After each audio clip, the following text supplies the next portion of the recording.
প্রিয় ভিউয়ার্স, আমরা প্রতি বছরই হচ্ছে যে বড় একটা সময় আমরা অনেক চ্যালেঞ্জের মুখে পড়ি।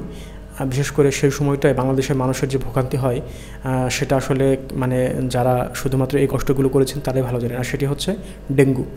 ঢাকায় এবং ঢাকা থেকে এখন অন্য অঞ্চলে অলরেডি ছড়িয়ে গেছে। বিশেষ করে রাজশাহী থেকে শুরু করে বরিশাল অঞ্চল থেকে শুরু করে সকল জায়গায় এখন কিন্তু ডেঙ্গুর প্রকট আকার ধারণ করেছে এবং এটা কিন্তু শুরু হয় মূলত ঢাকা থেকে। প্রিয় ভিউয়ার্স, আপনারা জানেন যে ঢাকায় আমরা যারা থাকি তারা জানি যে কতটা কষ্ট এখানে থাকা। তারপরেও কিন্তু এই সকল যেই ড্রেনেজ ব্যবস্থা এবং ডোবা নালা এগুলোতে কিন্তু প্রচুর পরিমাণে মশা উৎপাদন হয় এবং এই মশাগুলো কিন্তু হচ্ছে যে কামড়িয়ে কিন্তু আমাদেরকে বলা যায় যে একটি ভোগান্তির মধ্যে ফেলে এই ডেঙ্গুতে।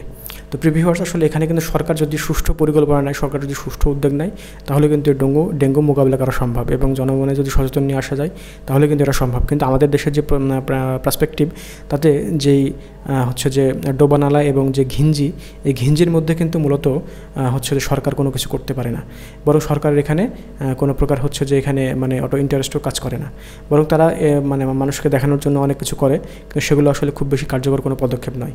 প্রিয় ভিউয়ার্স, আসলে এই ডেঙ্গুতে যারা আক্রান্ত হয়েছেন এবং যে ফ্যামিলিটা আক্রান্ত হয়েছে তারা জানে কতটা কষ্ট এবং কতটা এখানে দুর্ভোগ, কতটা ভোগান্তি হয়।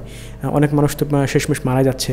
তো প্রিয় ভিউয়ার্স, আসলে সন্ধ্যার পরে যে মশার আক্রমণ, যে মশার উৎপাত, সেটা কিন্তু সরকার ইচ্ছা করলে কিছুটা নিয়ন্ত্রণ এখানে নিয়ে আসতে পারে, কিন্তু তারা খুব একটা বেশি পদক্ষেপ সেখানে নেয় না, বরং এখানে দুর্নীতি এবং হচ্ছে যে স্বেচ্ছাচারিতা, স্বজনপ্রীতি এগুলোর মধ্যে কিন্তু আপনার হচ্ছে যে এগুলো থাকে, সেজন্য মানুষ যে কাঙ্ক্ষিত সেবা সে সেবা থেকে বঞ্চিত হয়। প্রিয় ভিউয়ার্স, আসলে এই ডেঙ্গু নিয়ে আমাদেরকে সোচ্চার হওয়া উচিত। এই ডেঙ্গু নিয়ে আমাদেরকে সচেতন হওয়া উচিত। বিশেষ করে সরকারকে চাপ সৃষ্টি করা উচিত যেন এটার দীর্ঘমেয়াদী কোনো সলিউশন তারা নিয়ে আসতে পারে।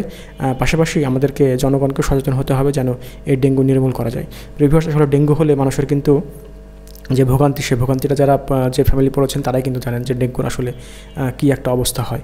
বিশেষ করে ঢাকা শহরে যারা ডেঙ্গুতে আক্রান্ত হন তাদের তো অবস্থা আরও খারাপ হয়, কারণ হাসপাতালে প্রচুর মানুষের চাপ থাকে, গণপরিবহনে তারা খুব বেশি ভালোভাবে চলাফেরা করতে পারেন না জ্যামের কারণে, আর তাদের তো ভোগান্তির কোনো শেষ নেই। প্রিয় ভিউয়ার্স, আশা করছি যে আপনারাও এই বিষয়গুলো সচেতন হবেন এবং সোচ্চার থাকবেন। ধন্যবাদ আপনাদের।